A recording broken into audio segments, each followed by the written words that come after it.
Alessandro, who's going to be talking to us about adjoint accelerated Bayesian inference of acoustically forced premixed flames. Quite a long title. It is a long title, but I like most of the words, so it's all yours. All right. Thank you very much. Very happy to join this meeting. We are all quite new to SU2, the SU2 community. I will explain to you why we want to get involved, want to be in this community, and in the last part, I will show you some preliminary results that we are doing.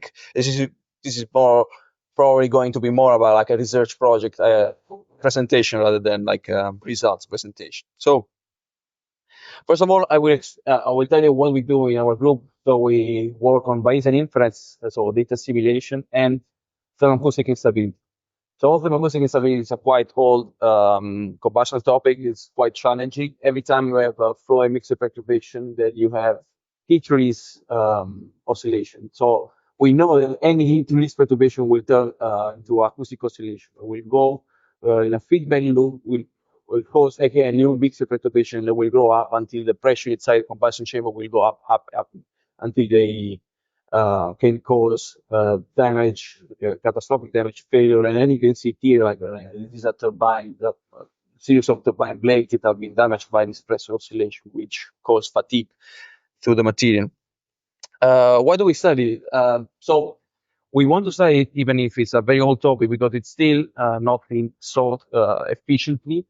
The problem is that it's extremely multidisciplinary and extremely sensitive to any parameter. So every time you have a combustion system, you have developed, you have done your test, your design, you've done your well done design. You come to test it, and then what happens is that you have instability that are not being predicted before. So the thing is that everything is linked to this phase shift between the pressure oscillation and the heat release oscillation. You see here, this phi phase difference. And this is extremely sensitive to parameters. But however, we can do well-chosen experiments, and then we can tune the parameters for candidate models. So what we do is we are trying to develop this framework with Bayesian inference when we propose different models. And each of these models must be calibrated with respect to experiments, which is extremely important. It could be quantitatively accurate. Another thing is that the extreme sensitivity is actually interesting. Is a positive. We have some positive side of it because very small changes we can make an unstable combustor to become stable. So this is okay. So this makes me think. Okay, we can use Adjoint for that. So with Adjoint we know which changes to make and make it stable. So Bayesian inference is a statistical technique. We can use it for any kind of physics-based problem. We are proposing it for thermoacoustic case. We have HOI, which is a physics-based model which contains a handful of parameters. So you have this quantity here is the prior knowledge. This embeds all the prior information that you have with respect to the parameters. So the probability of having these parameters given the model. So if this model is shown containing this parameter, what's the probability of having those parameters? So this can be like, for example, equivalence ratio. You can measure it and you can have uncertainty on it. So this is your kind of knowledge. I think that these parameters can stay in this confidence interval. So you have this is the likelihood. So this is the probability of having that data if the model is correct and if the parameters are correct. So if I have a model and if I have these parameters, what's the likelihood of getting the data? What we want to do is to find the posterior likelihood. So all of this is the Bayes rule. We want to find the best approximation of the parameters. So having the data now, having our prior knowledge, we want to combine experimental data and prior knowledge in a rigorous manner to have the best quantification of the parameters and their uncertainties. So how do we do? So we assume that all the distribution are Gaussian, and we define the cost function as a negative log of the numerator. So so far what we do is like similar to regression, but now we have this prior term, and so basically this is the main difference and the evidence. When you do this operation, you end up with this cost function. So basically, this is the contribution from model and data discrepancy. So you have x of a, which is the model, x of e is the experiments. This is the uncertainty in the experiments. So basically, you want to minimize this discrepancy, and also you want to minimize the discrepancy, but also you want to keep an eye on prior knowledge. So the parameters cannot go anywhere, and then you need to evaluate how much you are confident with the parameters, with your prior knowledge, and how much you are confident with the experiment. This is a rigorous way of embedding these two kinds of informations. What's interesting is that we use adjoints in this case. It's very interesting because we can minimize this cost function with one. We can tune the parameters by minimizing this cost function, which is getting the derivative of the cost function with respect to the parameters. And this we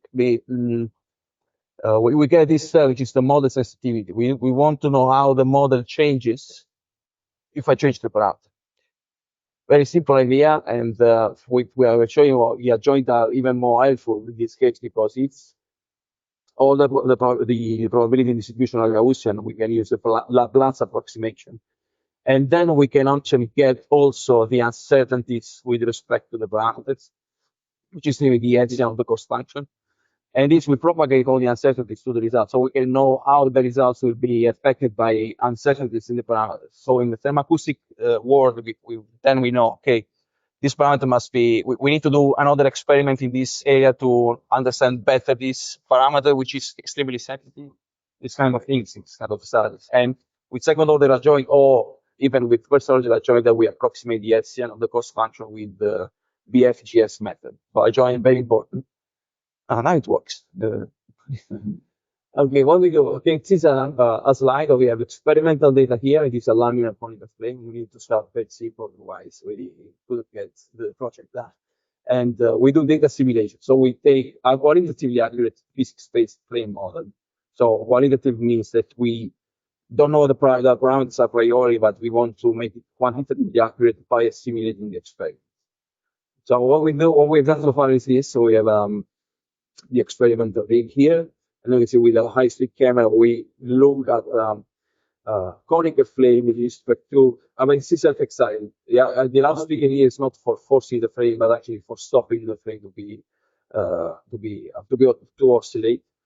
So it is actually a flame inside a tube that starts resonating on its own, and this is what you get with a high-speed camera. So we record the flame, and then what we do is we propose a physics-based model. This is the first attempt that we could do. So we use the G equation, and we use a very simple model with a velocity field, which is a linear combination of a uniform and a Poisson flow.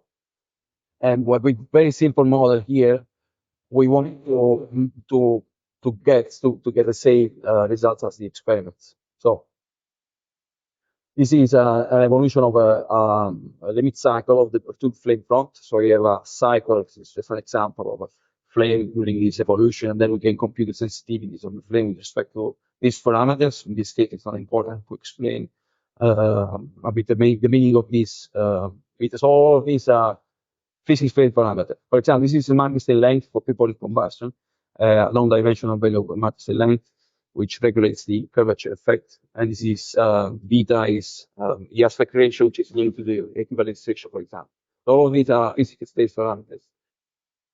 So we don't know these parameters out of the box. We need to model them. So you can see here these are probability distributions of the parameters. So you can see those these blue areas are these are probability distributions a priori. We know that beta can be in this range, it can be represented by this probability distribution. And these small probability distributions are the probability of these parameters after simulating the data. So you can have here a lot of uncertainties, and the flame is not matching the experiments. You can tell, okay, it's more discrepancy, but actually in thermoacoustics this makes a lot of difference because it changes the phase shift between pressure oscillation and the heat release rate. And here you have the results after data simulation. This is the last slide about what we've done in the past. So we have tested it on different cases. We have demonstrated this methodology is extremely extrapolatable. It's generalizable because you can train the flame on these just 4 flames, and then you can extrapolate to other flames that you have not observed in the training test. And this is due to the fact that it contains very small parameters that are physics-based, so we are embedding extremely rigorously. We are forcing the model to be physical. And then you can see here the distribution of the parameters after assimilating the data. So you can create a general model in this. So in this way. So this has been successful, but we want. Okay, this is okay. Let me go because it's gonna be noise. So we tested in this same very simple model. It worked. Okay, fine, and completed the PhD, but now we need to look ahead to make it work for more realistic cases. So this is here. Quite. Okay, in fact, okay, now it's a stop. You can see here like a realistic flame in a combustion chamber, and then it's a sweet flame, turbulent. And then you can see that, okay, we have demonstrated that Bayesian inference is good, it's accelerated by Adjoint methods, it's a powerful tool, we can rigorously quantify uncertainties, but the complexities are a lot greater. So we want to move towards these new flames. And then we looked around on many CFD codes, and then we realized that SU2 we think is the best tool we can use because of the adjoint capability, because there's a good community, this active community is working. So this is our project roadmap. So this, starting from the laminar Bunsen plane here, we are going to simulate laminar Bunsen plane again with SU2, Acoustically-Forced, and then we are gonna move to a laminar and flame, turbulent Bunsen flames, turbulent MNT flames, or VCR inside ducts. You can see that represent the feedback with the acoustics. And in the end, we are ambitious to go to turbulent with flames using this. What we need. So it is what we want. We want to get involved with the SU2 community, and we start to collaborate with some of you. We need a zip code that has, harmonic inlet velocity, which is already been done now, and harmonic balance, active symmetric flow. We're using a plane progress value approach from those we like it. The only thing is a bit actually. The thing is, but we like it. Go through exploring. Case. Then we want to mix flame, partial mixed flame with secondary inlet of inlet stream of pure. But then this is the main problem here, because this okay, it's a problem. Okay, but this is actually the most complicated part. The adjoint sensitivity. So now that I'm aware of that adjoint sensitivity has been done in SU2 for the geometry from mesh, so this kind of parameters. So what we need is actually looking, as I explained in our previous results, we want to get the adjoint with the boundary condition, because we don't know a priori all the boundary conditions, reflecting coefficients, for example, all of these things. Also the lookup table. So I'm talking with some of you. I don't know if there is a way that we can actually propagate the uncertainty of the lookup table. Let's say we want to get the sensitivity of the results of the dynamics of the frame with respect to changes in the lookup table, for example. And then we would like to also make it adjointable. We say that we could use the adjoint with respect to turbulence parameters, turbulence model parameters. In case we propose some turbulent model, we want to get the sensitivity with respect to that and tune them. This is a whole field of inverse problems. It is interesting. I'm sure it's interesting for all of you. And then secondary, this is already probably easy to do, like getting the adjoint with the adjoint, the sensitivity of the flame dynamics with respect to the partner geometry, which is interesting to see. This is our first step. So we've played a bit with in the last weeks with the Python wrapper. So I impose the time varying inlet with the Pi wrapper, and then we have simulated the time varying inlet. You can see here the shape of the inlet. This is a mean flow plot, and this is the amplitude of the perturbation sine 2 pi omega t. So you have this simulation here. So you can get this is the key idea that we have. Okay, we have this plane front, for example. Then we can use this information to match this dynamic with experimental data. So we minimize it through the model parameter, and then we get the normalized heat release rate oscillations. Is all we need. And then we want to know, say once, just last time again, we want the sensitivity of this curve with respect to all the parameters that I told you so far. The conclusion, okay, we take a quantitatively accurate physics-based model and make it quantitatively accurate by simulating the data. Very interesting because it's interpretable.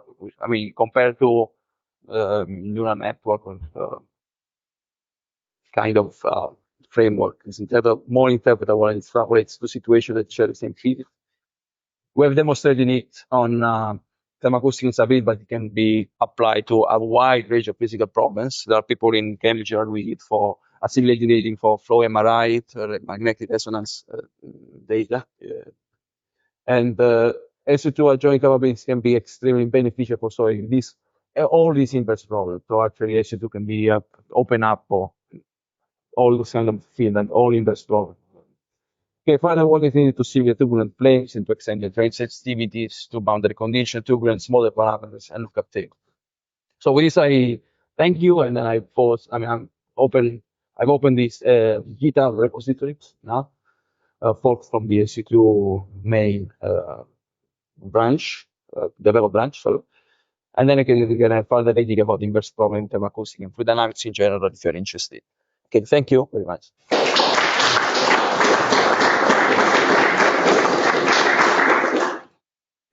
So the next talk, let's say if you want to be active in the repository, we should just give you direct access to the up to you. the repo. Let's make it easier here. Let's get things out of the way. Okay, I'm sure people have questions. Yeah, well, I thought you were going to go first. I first for the speed of competition.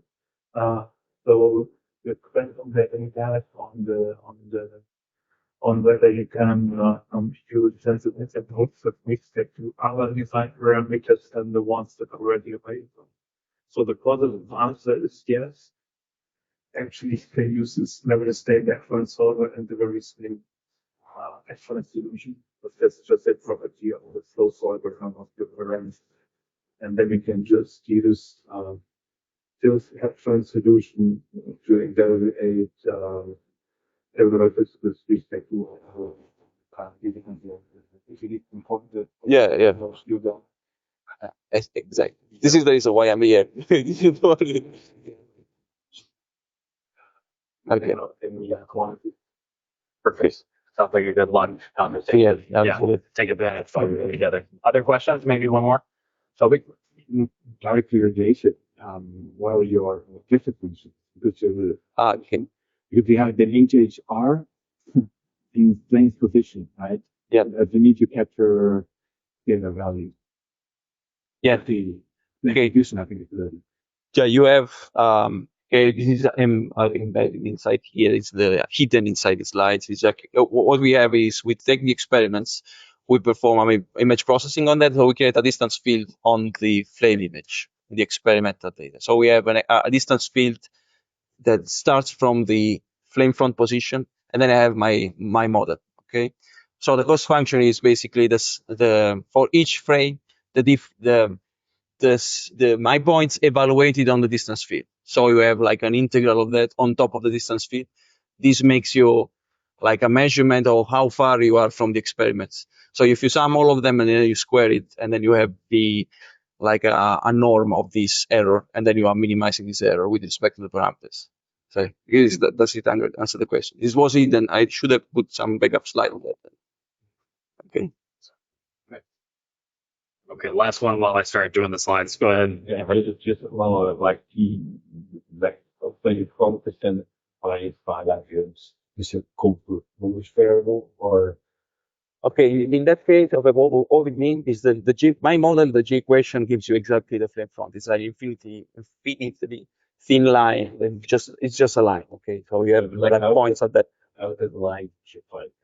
It's that line. Okay, the G equation says is a level set equation. So you have a surface, and then for G, this surface G greater than 0, it is burned gas. Less than 0 is unburned gas. So you have this level set that cuts through this surface and tell you what so this is how the G equation works. So there is the chemistry is embedded in the flame speed. So all the chemistry, everything is then put inside a number G. And then it regulates how the flame front moves. Okay, it is the active velocity higher, the flame will move. It's higher than the flame speed, so the competitive action, so it will move towards, outside, but otherwise it will go. It's a kinetic limit. So there's no perfect variable. The way it works with the equation is you have a kinetic line, and then it moves according to the technique. predicting and reacting the velocity. Okay, we better move on. Let's thank the speaker again. Thanks, Alessandro.